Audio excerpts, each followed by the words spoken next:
Epilogue. Kids milled about all across the hard concrete floor of the Civic Center. The second annual Cordell Enterprises Youth Leadership Conference, with 750 kids in attendance, had been a resounding success. Even better than the first one the year before, and that understanding brought a smile to Lisa's heart.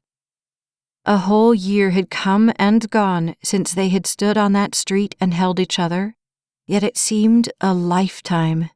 Lisa's hand slid across the top of her growing stomach as she drifted away from Mr. Cordell, who was already talking about who they should contact for speaking at the conference the next year. She slipped over to the little group gathered at the side of the stage and took her place by Jeff's side. It was a given. If he was in the room, that's where she wanted to be. As close as one body could get to another, spirit to spirit, they were one. And in 4 months, they would be 3. Her heart filled at the thought. "Well, you did it again, Lisa," Dante said as she lifted Jeff's arm and slid under it. It had been far easier to talk the station into sending its 3 top firefighters in place of a solo captain this year. Dante, now a trainer, Gabe, the station's newest lieutenant, and Jeff, the latest firefighter to be promoted to driver. She couldn't imagine life without them.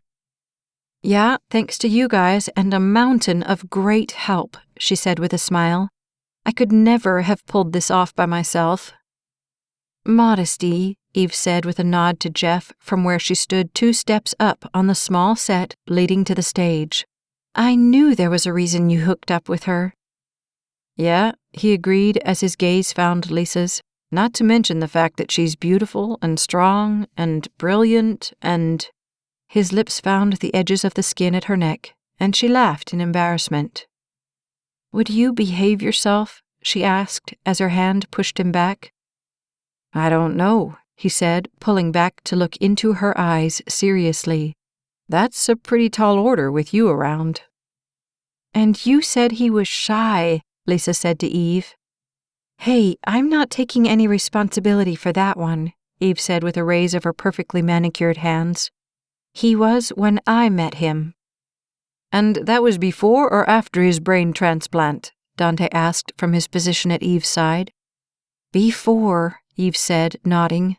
"Definitely before." Excuse me," a voice said from behind Lisa, and when they turned, Jeff's hold on her shoulders broke free. The young face, so familiar and yet indistinguishable from the hundreds of others Jeff had seen that weekend, gazed at him, expectant and yet hesitant.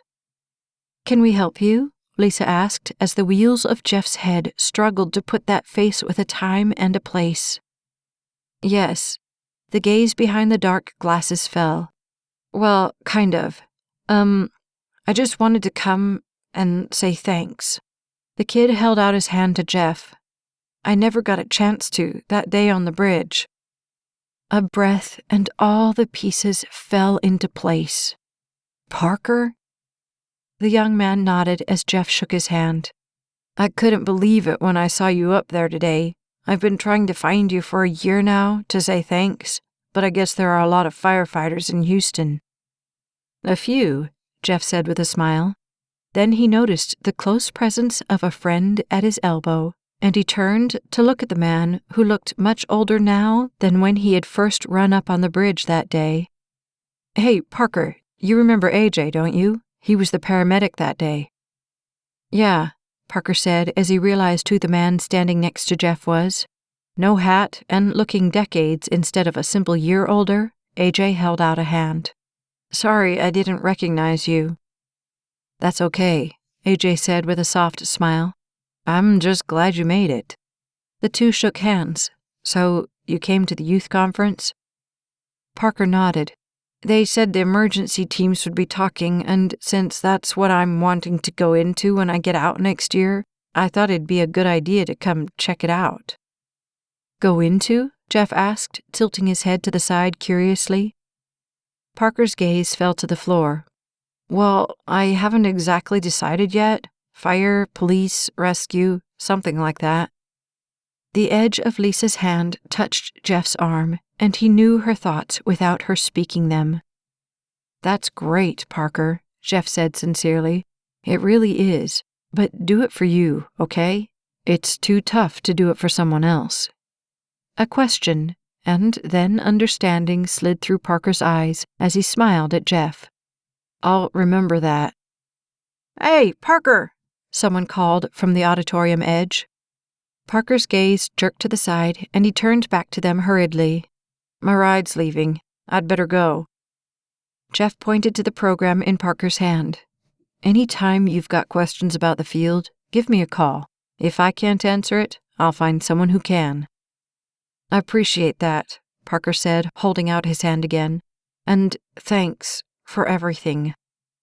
When Jeff shook the hand, he once again felt the potential in its warmth. "You're more than welcome," Jeff said with a nod. Parker turned back for his group, and Jeff had to take a breath of thanks himself. A life pulled back, one of the ones that made the job a calling to be heeded rather than a nightmare to evade. A life, a single life, and suddenly it all seemed worth it. "So, what do you say? Anybody up for some dinner?" Gabe asked, still standing on the stage steps next to Dante and Eve. "Who's paying?" Jeff asked, raising an eyebrow. "You are, of course," Dante said teasingly, and he wrapped an arm over Eve's shoulder and smirked at her. "Don't you think the ones who talked us into this thing should pay?" "Cool," Eve said, laughing. "Dinner's on Jeff and Lisa." Lisa looked at Jeff with teasing concern. "I hope you brought your wallet." "I hope you brought your dish gloves," he said.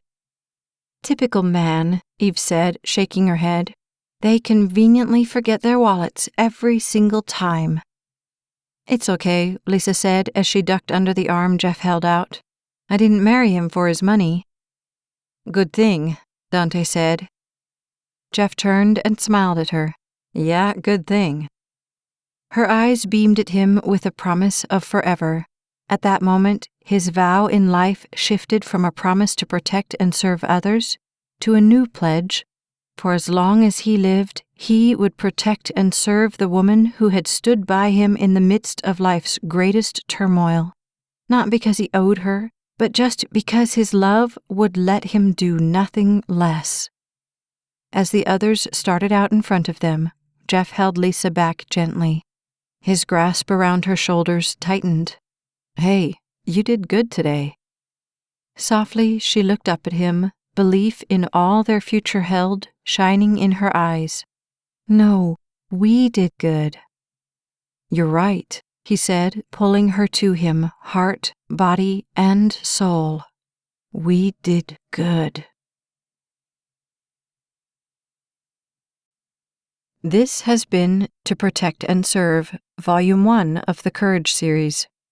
Written by Staci Stallings, narrated by Becky Dowdy. Copyright 2012 by Staci Stallings. Production copyright 2014 by Staci Stallings. This has been a Braveheart Audiobooks production. You don't want to miss what comes next. Like and subscribe to the Staci Stallings YouTube channel so you never miss a second of the story.